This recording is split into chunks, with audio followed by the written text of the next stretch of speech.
Thank you for following the link to this video. I hope you had a really great spring break.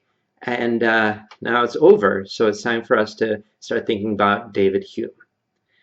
I actually thought I'd record this video before the break started, and I made an announcement to that effect. But then I got talked out of it with my friends who thought that you guys would just forget all the stuff I tell you if you watch this video before you go off for break, and then you'd have to watch it again. So let's just not do that, I thought, and post something after we've returned. What I'm going to tell you today is just some introductory stuff, and I'm going to cover section 2 of the Inquiry Concerning Human Understanding, section 3 as well, and a chunk of section 4. Those parts of Hume are the parts that are kind of not freaky, where you don't really get the sense that David Hume is going to do something to really change the course of Western philosophy. And that's because that bombshell falls later in section 4. And I want to get started talking about that as soon as I can once I see you in class. And it's for that reason, it's to prep you for that bombshell that I wanted to record this video. Before I start talking about David Hume, you're probably wondering what's the deal with Berkeley. Last time you heard from me, I just gave you some arguments from David Berkeley about idealism.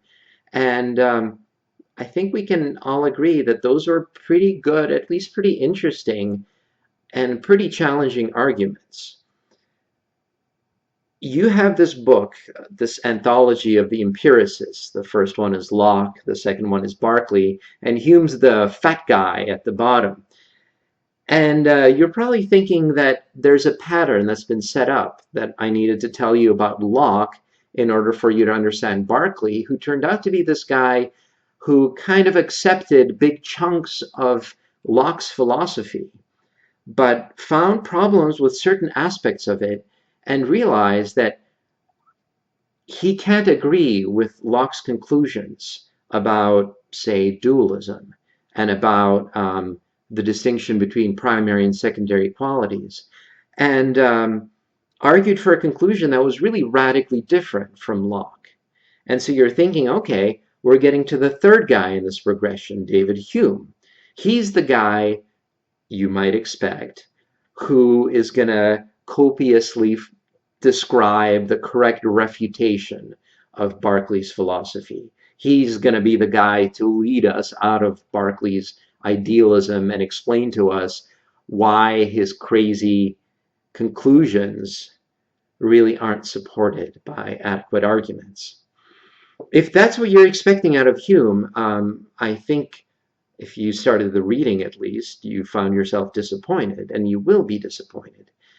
Hume has certainly read Berkeley very carefully, and there's recent evidence that has come to light that Hume had actually met Berkeley when Berkeley was an older gentleman and kind of done with his intensive work on philosophy. But still, it seems that the two had even met, and I'd love to hear what they had discussed. But when Hume actually writes about Berkeley, it's only to make very small mentions of him. It's not to kind of write up a broadside against Berkeley's idealism. There are a couple of reasons for this. One is that, unlike Locke, Berkeley never made a big dent in the sort of public conversation about philosophy. He was treated by the Irish and the English and the Scottish sort of, as you would expect, as a kind of weird oddball. Insofar as people engaged with his philosophy, it was a combination of A, having misunderstood a lot of the stuff that he did, and B, responded to it sort of like many of you responded to it, with a kind of, huh, well, that's weird. And it turns out you can do that and just kind of put the book away. I'm sure Berkeley was really frustrated with this kind of response by incredulous stare, where he made this great effort to put together these really very clever arguments for his idealistic conclusion, only to be met with a response that's like, whoa, okay, well, that's weird. I'm going to put that book away now. But that's exactly what happened. Um,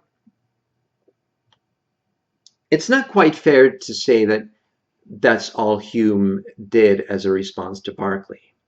Um, there's one passage in your reading for Thursday in section 12 where Hume explicitly mentions Berkeley in a footnote. And here's what Hume says about Berkeley in that footnote. He says something like, first of all, I want to thank Dr. Berkeley for being the originator of this argument that I absolutely concede is a good argument.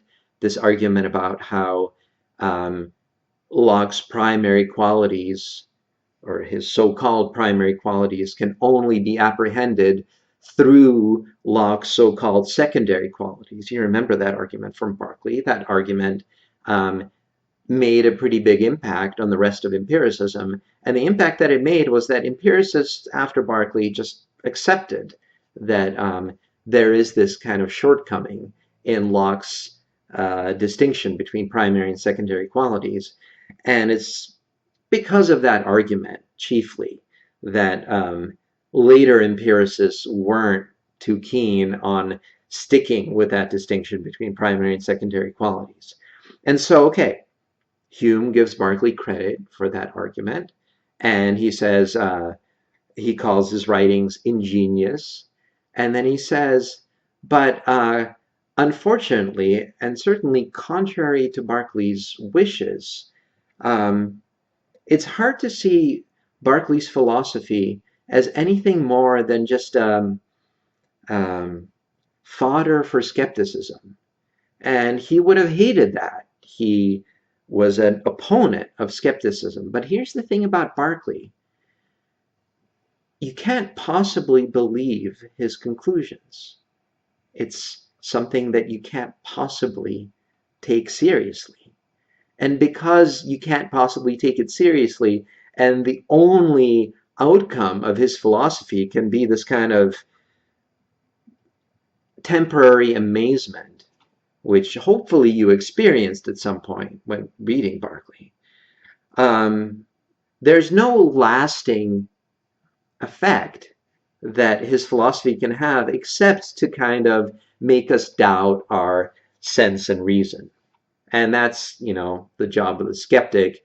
And Hume suggested, contrary to Berkeley's intentions, he's actually helping the skeptic here. You'd be right in thinking that this is kind of a disappointing response to Berkeley. And it's a response that we'll revisit when we get to that passage in section 12. But today I want to begin with section 2, which is kind of the meaty introduction. There was a section 1 that I'd ask you to skip, and section 1 was a bit of a pep talk by Hume about why we should care about the sort of philosophy that he's about to do. You don't need a pep talk. We'll get straight to the meat. There are two things that I want to tell you about Hume before we get there. One of them is to kind of tell you the story of where Hume is coming from in what he's trying to do. He's an empiricist, but he's the sort of empiricist who's really trying to be very careful in his approach to traditional questions in philosophy. But he's approaching those traditional questions of philosophy as a very careful empiricist who's convinced that the only source of information that we have about how the world is comes from our senses. Okay, so that's what empiricism is all about, that all the information we have about how things are comes from the senses.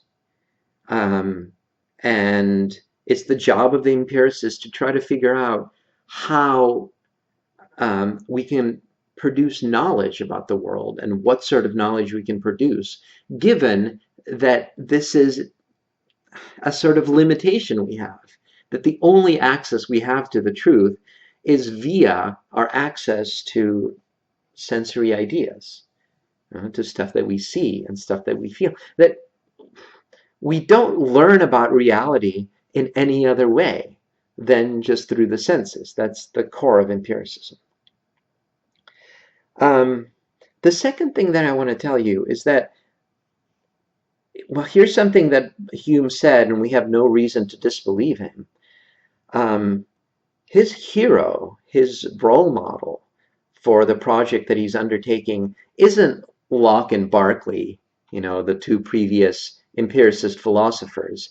It's instead Isaac Newton, a buddy of Locke, a member of the Royal Society, and a guy who really got a lot of traction in explaining the phenomena of nature using, um, how about we say it like this? Explaining the stuff that we experience. For example, the motion of the planets in the night sky. That's one of the things for which Isaac Newton had a radical and very exciting explanation. And that explanation didn't just cover observations about the planets, that Newton's theories covered observations, say, about the flight of cannonballs that are fired at various angles with various initial muzzle velocities, about how fast a ball will roll down an inclined plane, about how cannonballs fall from a tower if you release them. Um, Newton's three laws were the only things that you need to tell the story about all of these phenomena, which what everybody before Newton thought couldn't be explained by the same explanatory mechanism. But this unification of physical science done by Newton is a huge inspiration to like many generations, but especially the generation that came after Newton, the generation of which Hume is a part. And so Hume, inspired by Newton, proposed this idea. The laws of physics, unified by Newton, are such a contribution to human understanding that one wonders whether we could extend the sort of method that Newton employed to something that Newton didn't actually investigate, because Newton investigated the workings of the physical world. Hume, he says, according to his own sort of introduction to his own work, says that what he really wants to do is understand the way the mind works. But he wants to understand the way the mind works using the methods and approach that Newton used to understand the physical world. The physical world obeys laws. Does the functioning of the mind obey laws? Can we pay careful attention to the stuff that the mind does, the way Newton paid careful attention to the stuff that the physical world does, and find patterns in the actions of the mind? Can we start writing laws of mental dynamics? Well, somebody should give this a try anyway. Of course, the first stab at doing this isn't going to get straight to the, you know, um, impressive outcomes, the impressive results that Newton got. It might take a few generations of people who study the mind before we really get how this thing works. But somebody's got to try this. And Hume is like, well, let me give this a shot. Let me sort of inaugurate this new science. And the science didn't have a name. We have a name for it now. We call it psychology, right? The scientific study of the mind. Um, but the way Hume described it, you could tell this was something that was new. And this was something that Hume thought isn't um, isn't doomed to fail. I mean, maybe, but we should at least give it a shot before we decide that the mind is just too woolly and confusing to ever be understood in terms like the terms in which Newton understood physical nature. You know, physical nature initially also looked messy and confusing. Nobody initially thought that you describe the motions of celestial objects using the same tools that you describe, like the flight of a ball. But it turns out that that's exactly the right way to describe the motions of celestial objects. So, you know, let's give this a shot regarding the mind. So this is what Hume does. He's like, let me just sit there and try to see how the mind does its mind thing. And his methods begin with introspection. So I introduced to you the word introspection when we talked about Descartes. Maybe that was the first time you'd ever heard it, but now you know what that is. It's examining the contents and functioning of your own mind. But Hume did it with a kind of scientist view. He's like, let me try to look at these phenomena with scientific eyes, you know, and um, try to look at the contents of my thought and systematize them the way a scientist would systematize the phenomena that a scientist makes as the object of his or her study. Um, the first thing to do is to kind of give names to the stuff he finds in the mind. And that's how section 2 begins. Okay, so pay attention because um, giving names to the stuff, this kind of terminology, you know, you might call it like mental taxonomy. Um, since I'm not writing anything on the board, you need to pay attention to stuff I say, so pay attention. Um, in the mind, when you're looking at the stuff that the mind does, the two sorts of things that you find are like perceptions, objects of direct experience. So what am I looking at right now? I'm looking at a camera that's filming me, right? That's what I'm looking at. Um, and these aren't the only perceptions that I'm having. I'm also, you know, in a chair, and so I'm feeling the chair underneath me. I'm feeling a bit of a headache. Um, but these objects of direct sensory experience, um, Hume feels like he needs to come up with a word for these creatures in our mind, these things, these objects of direct experience. He calls them impressions. Okay, why does he call them impressions? Well, he's got to come up with some sort of a name for them. So these sensory, there are two kinds of impressions. The ones that we'll focus on are sensory impressions. Um, the other kinds of impressions are things like a feeling of anger or a feeling of affection or something like this. Or a feeling of hunger. You know, you don't exactly feel hunger with your five senses. It's a different kind of a feeling. And also, when you feel anger, it's a real feeling, but it's not a feeling that comes through like the nerve endings in your foot or um, comes through your olfaction, through your nose or your tongue or something like that. But it's still something you feel. And so Hume regards this as impressions. Um, it's like, you know, direct sensory experience, but it's not, strictly speaking, from the five senses. Um, then the mind does this other thing, which is reflection. And Hume calls the products of reflection ideas. He just calls them ideas. Um, you produce these ideas, these reflections, when you think about stuff.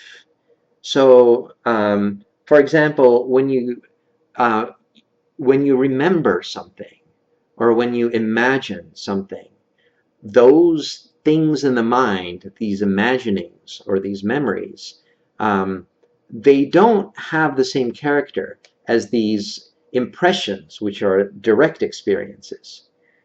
And you don't confuse an impression of an apple, let's say the flavor of an apple as you're eating it, and a memory of the flavor of an apple. Or you can imagine, let's say, being angry, but as you're imagining being angry, you don't feel the anger.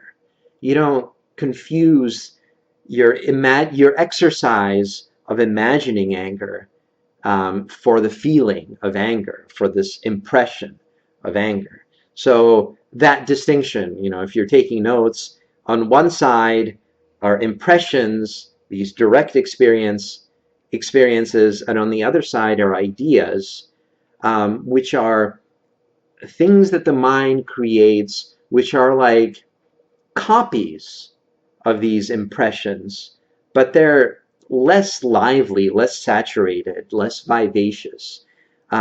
So, what's the resemblance between, say, a memory of anger and anger? Well, they do have some things in common, right? But they certainly feel different. The memory of anger or the memory of the taste of coffee um, are certainly like less saturated than the actual experience of coffee or the actual experience of anger. Okay, so that's the first distinction. Um, then there's another distinction between complex and simple, both in complex and simple impressions and complex and simple ideas. And this is an interesting distinction. Um, Here's how Hume thinks about this. He thinks, okay, I'm having this, let's say, this visual experience. My visual experience right now is looking at a camera. Um, and I can focus in on aspects of that visual experience, this impression.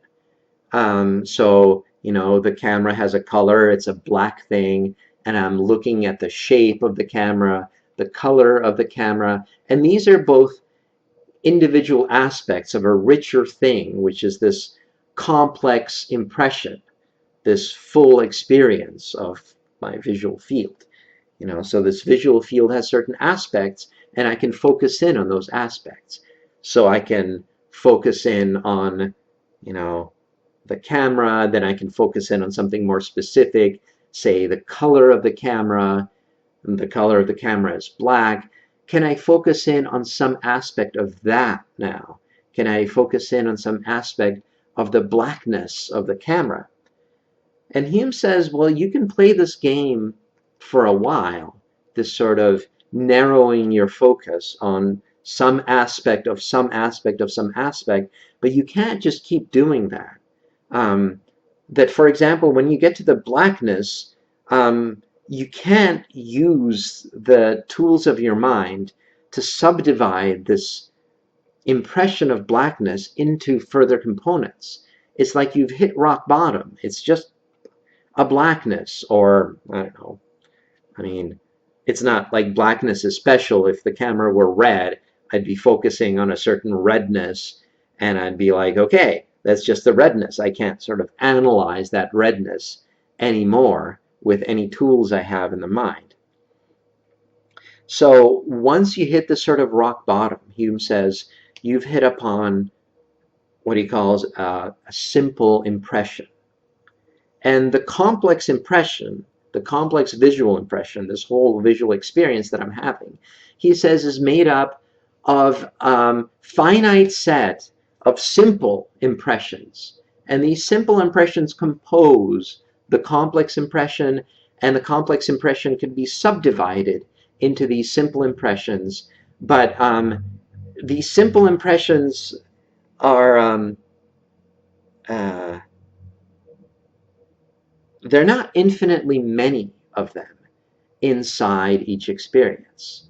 Okay, so you sort of anatomize the complex experience into its parts, but then you get to those parts, and those parts are like experience atoms. That's one way to think about it. Now he comes up with an interesting thesis. We're still in section 2.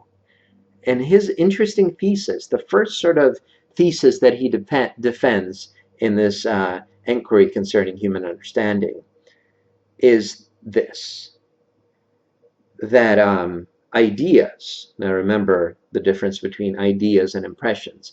Ideas are like these less vivacious, less lively, less saturated copies of our impressions. That ideas have the same thing. They're, complex ideas, but those complex ideas also have their own parts, these simple ideas, and you compose complex ideas out of these simple ones. But then the question Hume asks is, how do simple ideas get into your mind? So for example, when you're imagining something that you've never seen before, his example is like, let's say, a golden city or a centaur, things that you've never seen. How do you do it? And he says that you have in your mind like a stock of idea ingredients, and your imagination can mix these idea ingredients as you want to. And from these idea ingredients and a few tools like, imagining bigger or smaller or whatever, you can produce all kinds of fantastic imaginary landscapes, imaginary people, imaginary situations, right? So is your imagination totally unconstrained? Can you dream absolutely anything? Can you imagine absolutely anything? Well, not quite. Hume says there is a constraint on the things that you can picture, on the things that your mind can, on the ideas that your mind can produce. The things that you can't imagine, the sort of ideas that you can't have, are ideas that are composed out of simple ideas that you've never experienced. That's the thesis. So let me say that thesis in a different way.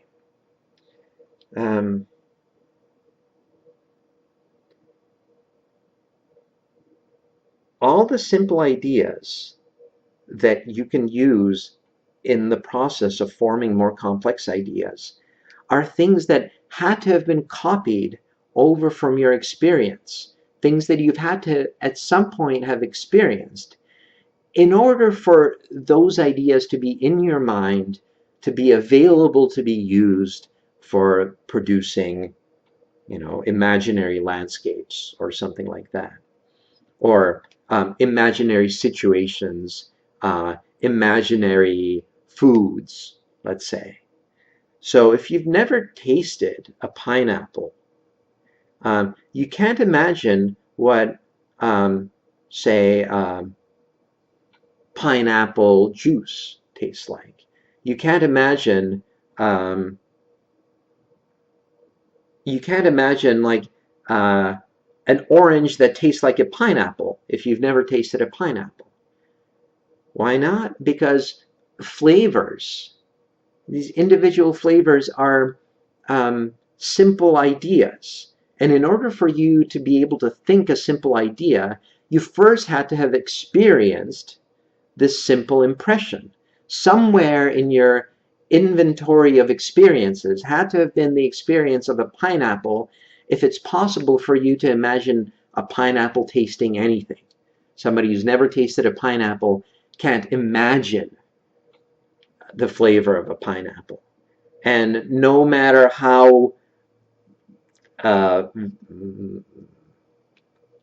so some people have a good imagination, really creative people, and some people don't have as good an imagination.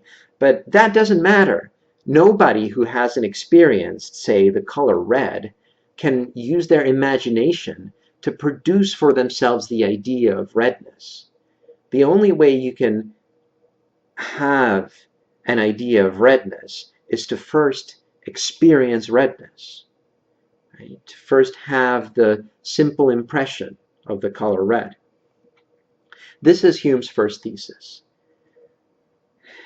That thesis is actually quite a, I don't want to say a radical because it's easy to throw that word around, um, but it's a significant thesis. It's a thesis that basically says that in order for you to have any ideas about stuff, those ideas have to be preceded by an experience of the ingredients that those ideas are made up of. So what if you've never had any experience? This is the sort of limiting case. You've never experienced redness, you've never experienced love, you've never experienced hunger, you've never experienced anything. You've had none of these things that Hume calls impressions. What can your imagination do then? The answer is nothing. It's like literally, it's impossible for you to form ideas. Ideas can only be formed out of the raw ingredients, which first have to get into your mind through experience, through having impressions. So you recognize in that a kind of thoroughgoing empiricism. And it's a deep sort of empiricism that actually is not too different from Locke's sort of empiricism. The idea is that thinking would be impossible without first experiencing. Okay. If we did this in the classroom, I'd probably at this point follow Hume on a digression about the missing shade of blue. But I'm going to resist doing that, even though it's something which I think is an interesting digression. Hume suggests that maybe this thesis that the only things you can imagine are composed of simple ideas that you had to, at some prior point, have experienced. He thinks there might be a counterexample to this. That's the missing shade of blue. So he describes this counterexample, and then after he does all that work, he just says, yeah, but we don't really have to worry about this counterexample because it's kind of weird, and let's just accept my thesis anyway. And this had made a lot of philosophers mad, and they want a more satisfactory treatment of this missing shade of blue. And if you want to talk about it, well, read the passage in section 2 and then ask me when you see me on Tuesday. But I'm going to just skip over to the next part. Just one more important thing happens in section 2 that I want you to take notice of. And that is something that Hume says about language. Okay, so it builds on what I've already said. Hume thinks that words represent ideas. Okay, words stand for ideas. When you utter a word, what that word corresponds to in your mind is an idea, right?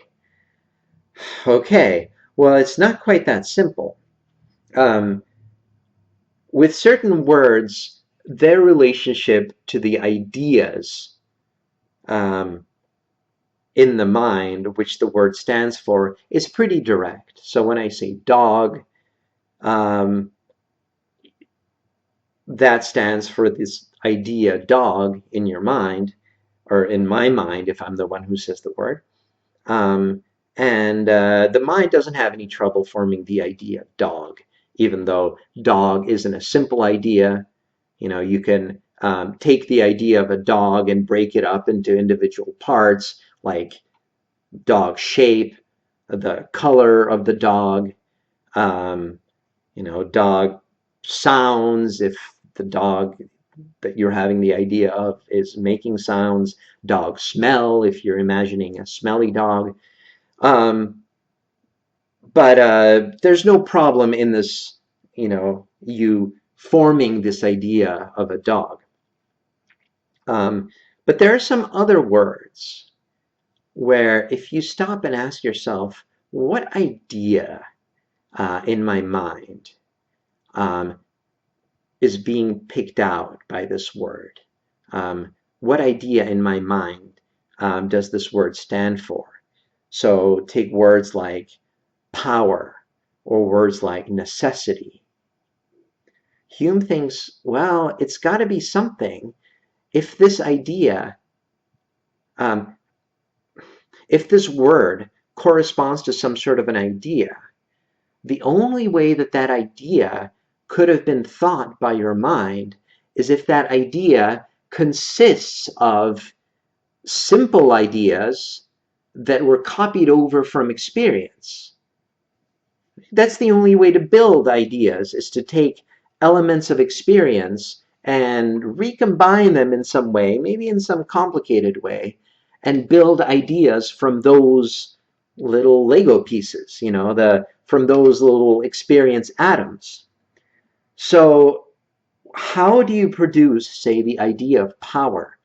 Like, what kind of thing are you picturing when you're picturing the meaning of the word power? It's complicated. Um, Hume thinks that there are many words, words that especially philosophers use. Once we think about them carefully, we realize those words don't actually stand for any ideas at all. If we really stop and think what ideas are in our minds when we use this word, we kind of draw a blank. And Hume wants to say, well, those words aren't words that have any meaning. Those words aren't words that a good empiricist philosopher has any use for. And it's not just good empiricist philosopher. The point of a part of the point of doing this hard-nosed empiricism the way Hume does it is to separate sense from nonsense. And Hume suspects that a lot of the stuff that we say, especially in philosophy, when we really think about it, is nonsense. What sort of stuff is nonsense? The sort of stuff that employs words that don't stand for any ideas that we could possibly have. And the only ideas that we can possibly have, remember, are ideas that consist out of, you know, um, color bits and shape bits and the sorts of things that we get from experience. So how do we get to, say, the notion of power from experience? How do we get to the notion of necessity from experience? Um, these are things that a good empiricist needs to find answers for. And Hume keeps an open mind that a possibility exists, that the answer is that these words don't stand for anything, and that we're just confused. That covers section 2. Section 3 is a really brief section, and Hume continues in this kind of Newtonian strategy. Remember, he's trying to look at the contents of our mind with these scientific eyes to try to categorize it and describe how it works, find certain patterns that less careful observers might have missed, and try to see if there are laws by which the mind operates, analogous to laws by which the world operates. What he finds in section 3 is that there are certain laws about the dynamics of the mind, like how things move in the mind. And that might be surprising to you because you think, well, the mind, there are no rules about how the mind thinks. You could think one thing and then you could think something totally unrelated. The mind is is sometimes this completely random instrument. Um, is that really so? Well, some people thought the world is this kind of random thing where like one thing happens and then another totally unrelated thing happens. Um, but the world only looks that way when you look at it with eyes that are uh, unsophisticated. Once you kind of understand science, you go, no, no, it's not random stuff that happens. Those things are following laws. So maybe our mind would stop seeming random if we started getting some traction on laws of thinking. And Hume says, well, here's here's a proposal just to get us started. When I look in my mind, I just see, thought and then other thoughts and then other thoughts and then other thoughts. Um, how is the one thought related to the thought that comes right after it and the thought that comes right after that? Um, is there some pattern of like the evolution of thinking from one thought to another? Hume makes the following proposal. He says, yes, um, but it's not entirely deterministic. It's like it can go one of three ways. Any sequence of thought um, has relations between one thought and the thought that follows it. The relation is either a relation of um, resemblance. Okay, that's the first possibility. So you think one thing, and then right after it, you think of another thing, but then you realize the second thing you thought of because it resembles the first thing, right? That there's some similarity between the two. And it's that thread of similarity that led you to transition to the next thought from the previous thought. Um, it could be something else. It could be nearness. So you think of one thing and then you think of another thing and you go, how are those two things related? And you might find, oh, those two things are related because they're close to one another, either in space or time. So Hume's example is, you think of one apartment in an apartment building, and then your mind might turn to thoughts about what's in the next apartment over, right? What's the relation between those thoughts? A relation of nearness. Hume has a word that he really likes to use to describe this relation of nearness. He calls this contiguity. Contiguity. Okay, that just means nearness in either space or time. Sometimes he means both. Contiguity. It's uh, a good word.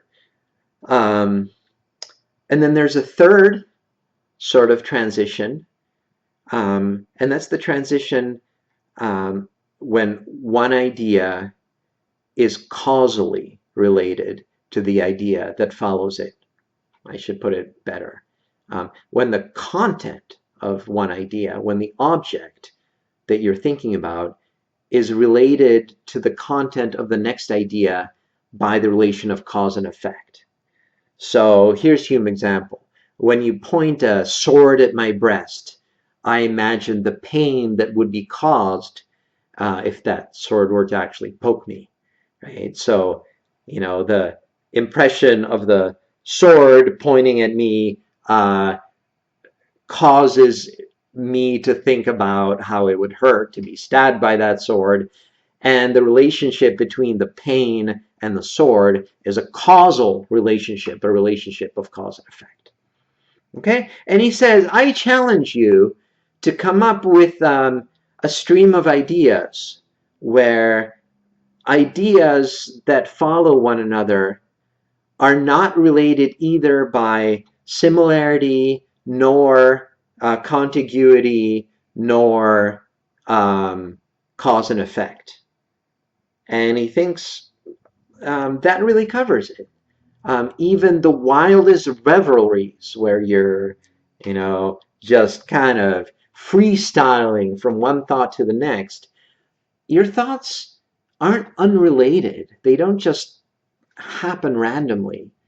there is a connection to the thought that came before. And he says that connection is either connection of resemblance or contiguity or causation. Okay, so far so good. So we've got this guy who's being really careful about his empiricism, about trying to investigate the contents of the mind using this empirical scientific method.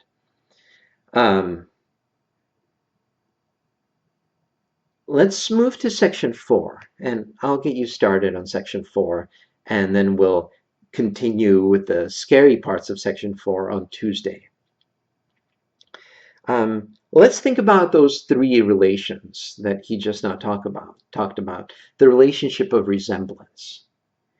Hume thinks any idea which is a coherent idea has to somehow be an idea whose origin we can trace back to experiences, right? To our impressions. Because that's how we ultimately build up our ideas, out of simple impressions. So how do we form this idea of resemblance? You know, the first of the 3 possible relations between ideas. And it's easy, like resemblance is always resemblance in some aspect. So maybe 2 things resemble one another in color. Maybe they resemble one another in shape. Maybe they resemble one another in their odor, or in the sort of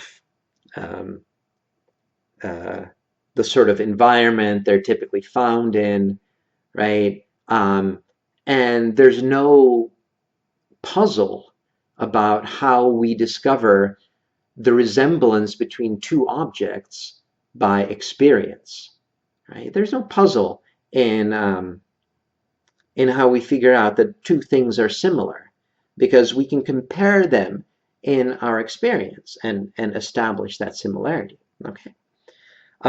There's also no puzzle in how we establish the contiguity between 2 things by experience. Contiguity can either be in space or time, and so how do we figure out the contiguity of these 2 fingers, their nearness in space? Well, we just look at them and we go, yeah, they're right there next to one another in my visual field. Contiguity figured out by experience, no problem. Contiguity in time is like you experience one thing happening, and right afterwards you experience another thing happening. That's nearness in time. And again, there's no puzzle there. The third relation was cause and effect. And cause and effect, how do we figure out cause and effect by experience? Well, this is trickier. And here's why. Take a causal relation like touching a hot stove and being burned by it, right? So a causal relation, the hotness of the stove causes the feeling of pain. I'm not saying you should go and have this experience. Just imagine having this experience. And imagine how the sequence would go.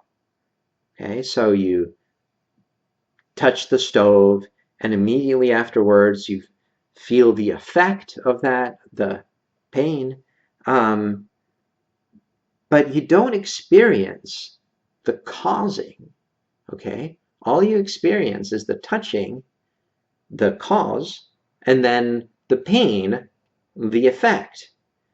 But experiencing those 2 things isn't experiencing the causation. It's just you experience one thing and then you experience another thing. So what is it in our experience that makes us think that those 2 things, the touching of the stove and the pain, are related causally? The answer isn't that somehow the causality of the sequence is available to experience, right? The causing doesn't look like anything, it doesn't smell like anything, it doesn't taste like anything, and it doesn't feel like anything. The thing that you feel is the effect, not the causal relation. And so this is weird for an empiricist, because Hume, the empiricist, thinks, well, we are aware of causation through our experience. But how are we aware of causation through our experience? Okay, well, so what is causation? What is one thing causing another thing? What does it take for us to be convinced that one thing causes another thing? Or maybe another way to ask the question, what does it mean when we say one thing causes another thing? Here's Hume's first answer. Hume's first answer is that, well, for A to cause B, um, A has to happen before B, but not long before B. A and B have to be contiguous in space and time, right? So, for A to cause B, A has to come first, but it has to somehow be in the proximity of the effect, this thing we're calling B. Okay, so those are two conditions, this priority, contiguity, and the third condition is that somehow those two things just on their own aren't enough.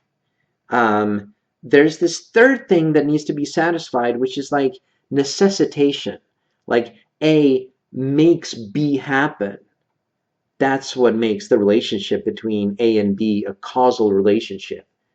That A brought about B through some sort of a necessitation. And Hume thinks about this answer, and he thinks that's not good enough either, to say that A makes B happen or A necessitates the happening of B. Because what does necessitation look like? What does necessitation smell like? You don't experience necessitation. It's not in our impressions, right? You experience redness, you experience hunger, you experience passion, but you don't experience the necessitation of uh, the light turning on when the switch is flipped. When you flip the switch to turn on the light, what you experience is the flipping of the switch, and instantly thereafter, the light bulb illuminates.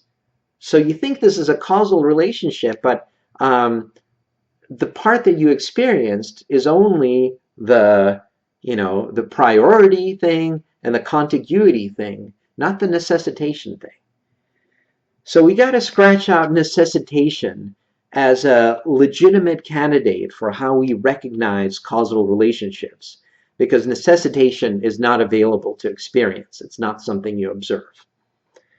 So how do we establish whether a relationship between A and B is a causal relationship or it's just an accident? Um, well, at this point, if we were doing this in class, I'd get your ideas, and inevitably somebody says the thing that Hume comes around to saying, which is that, well, you can't tell whether a relationship between one thing and another thing is a causal relationship when you see the thing happen just once. When you see the thing happen just once, you can't tell whether um, it was just A happening and then B happening, and it just being an accident that those two things happened right after one another in close proximity. It might just be an accident, or it might be a causal thing. You can't tell the first time you experience it.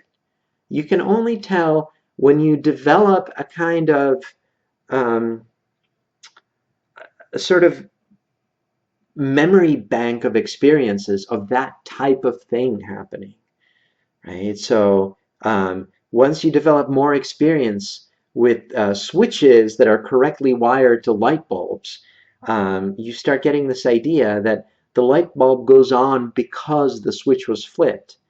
So you got to try it a few times. But once you've tried it a few times, then the experiences of this constant conjunction between the switch being flipped and the light coming on, that experience of constant conjunction is what justifies you in thinking that the switch is causing the light to go on. Okay? That's this experience of constant conjunction.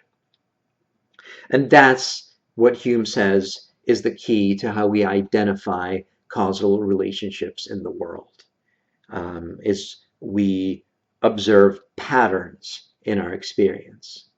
And when certain patterns repeat in our experience, then we think that those patterns of events are causal patterns. But this very sane and you might think commonsensical answer is not quite enough for Hume, because what puzzles him is how this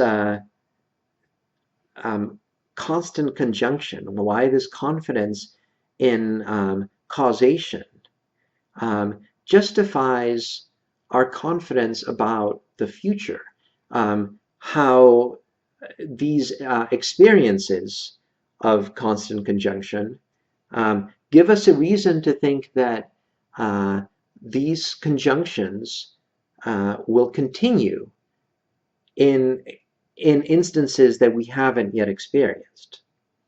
And this is Hume's problem of induction, and this problem, which he describes in language that I think is actually pretty readable and clear in section in part 2 of section 4. So really do, in addition to finishing this video, and thank you for having made it this far, we're almost done.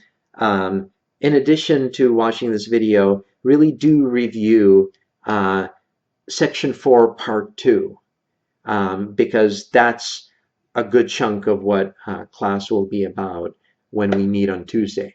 We're definitely meeting on Tuesday, not because I'm feeling good and ready to go. I'm really feeling pretty crappy, and well, I'll complain to you when I see you, but it's not bad enough to where I can miss more class. So definitely classes on Tuesday, and we're going to talk about the material in section 4 part 2 and the material in section 5 when I see you on Tuesday. So this is the setup. This is stuff that I'm telling you on video because I don't want to talk about it in class. This is the stuff that also is not the real bombshell of Hume's philosophy. And so when you see me in class, we'll get to the really fun stuff. And I'm looking forward to it. I am looking forward actually to returning to the classroom. And so hopefully you'll muster up some enthusiasm for this too and help me out when I see you on Tuesday. So thank you for your attention, and I'll see you then.